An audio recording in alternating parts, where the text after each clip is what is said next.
Prototyping. Prototyping is the process of creating a basic, functional version of a game to test ideas and mechanics. How it works?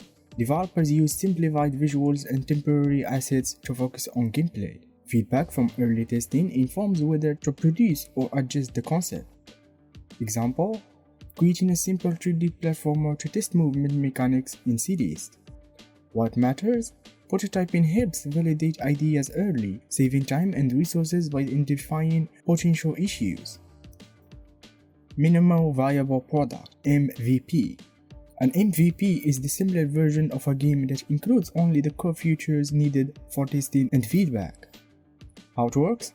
Developers strip away non-essential features to focus on the core gameplay loop. Early players test the MVP, providing valuable insights for improvements.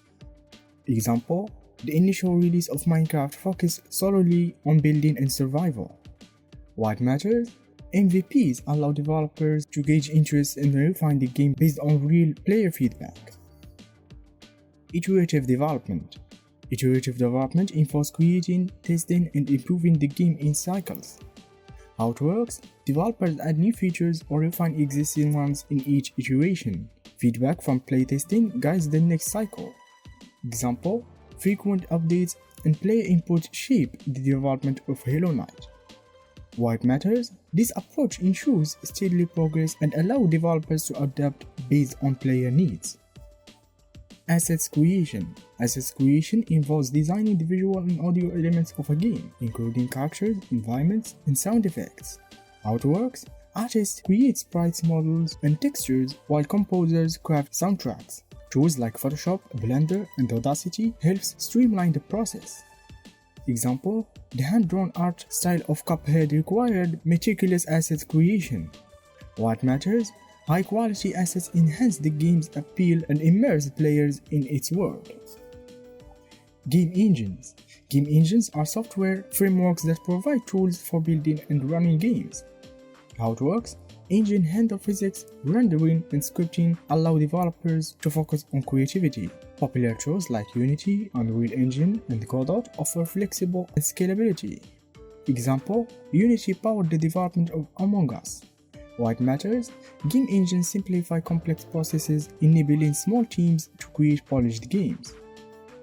Level design. Level design is the process of creating engaging, playable spaces within a game. How it works?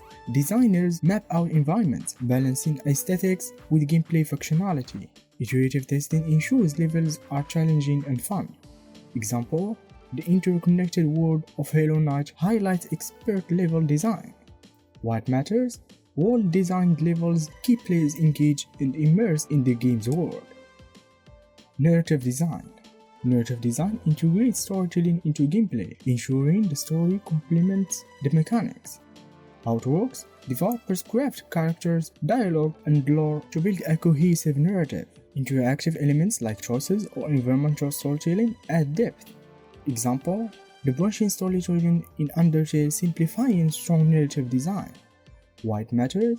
Engaging narratives enhance player connection and replayability. Monetization strategies. Monetization strategies determine how a game generates revenue. How it works?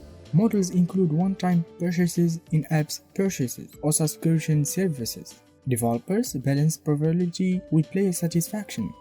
Example: the freemium model Engagement Impact offer optional purchases. Why it matters? Effect monetization ensures financial viability without alienating the player base. Marketing and community building. Marketing involves promoting a game to attract players, while community building focuses on ongoing engagement. How it works? Social media, trailers, and developer diaries create awareness. Engaging with players through forums or Discord builds loyalty. Example: Stardew Valley gained traction through word of mouth and community involvement. Why it matters? Strong marketing and community support can turn indie games into massive successes. Post-launch support.